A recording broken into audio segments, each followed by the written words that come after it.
Welcome back again. We have new Necromunda models to look at this time. We have the Fixer and we have the Proxy, and these two models are the battleground for what I think is the most important, most significant conflict in Necromunda so far. What should be bigger, I ask you? The collar or the cuffs? Where do you stand? Where do you stand on this fight? Are you a collar person or are you a cuffs person? Do you like having something blocking your peripheral vision because your shirt has a collar that goes all the way up to the top of your ears? Or do you like getting stuff snagged indoors and you like having cuffs that hang down to your knees? Which do you go for? Which is it? I want to know in the comments which one you're going for. Anyway, dumb intro aside, I really like these. They're great. I mean, admittedly, one of them is clearly a bit more silly than the other one. I keep seeing Lord Flashheart, like a really bizarre alternate universe future, like borderline cyborg Lord Flashheart. I think he probably wouldn't look quite as Lord Flashheart if he didn't have the coat. Even though Flashheart, I don't think really well, actually, no, I suppose in Blackadder the Second he sort of did. But, it's just ridiculous. It's just ridiculous. It's so, it's so like, someone's clearly had fun. That's what I tend to find I really like about a lot of the Necromunda stuff. Someone clearly is just having an absolute whale of a time in CAD or whatever, and then you get stuff like this. The Fixer, which is the lad on the left, looks fantastic. I do love the big doctor's bag. It looks fantastic. You know what I've just thought? Wait, minor conspiracy theory. The least, the lowest stakes conspiracy theory of all time, right?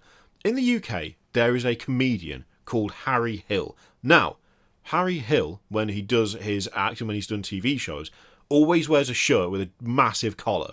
It's just part of, I don't know why, I don't know how that started or why he started doing it, but he does. He has a really big collar on his shirts.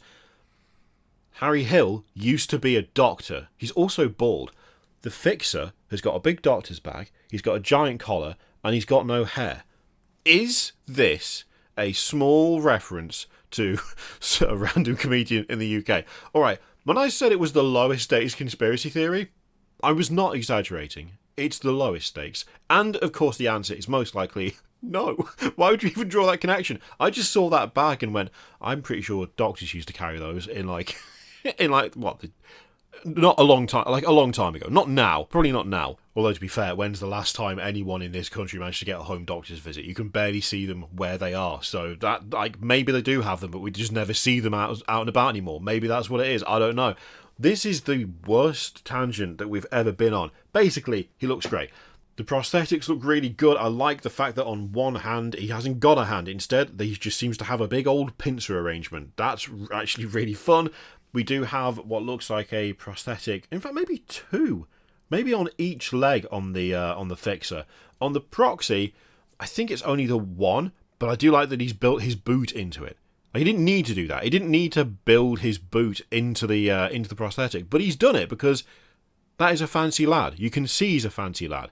I think he's also got a slightly more high quality prosthetic hand as well, which is a fun touch. One of them definitely looks menacing and professional, and the other one really does not look all that menacing and professional, which I think makes a lot of sense. I also really like the fact that the Fixer has got, the gear that he's wearing, the clothes that he's got on, is in good condition, right? It's still intact, it's still clean.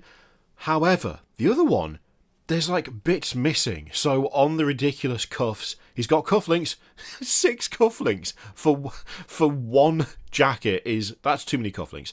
He's lost one. Then when you look down, there's little tears in the coat as well. Little things like that, they just little touches of personality all over, you know? Also, that ruff is insanely big. Were they ever actually that big? Is that how big a ruff was back in the day? I don't know. I'm not a ruff expert. Is there even such a thing as a ruff expert? I'm sure. Well, I suppose people who design costumes for TV shows could technically be ruff experts. I don't know. But it seems massive. It seems unreasonably large for some reason.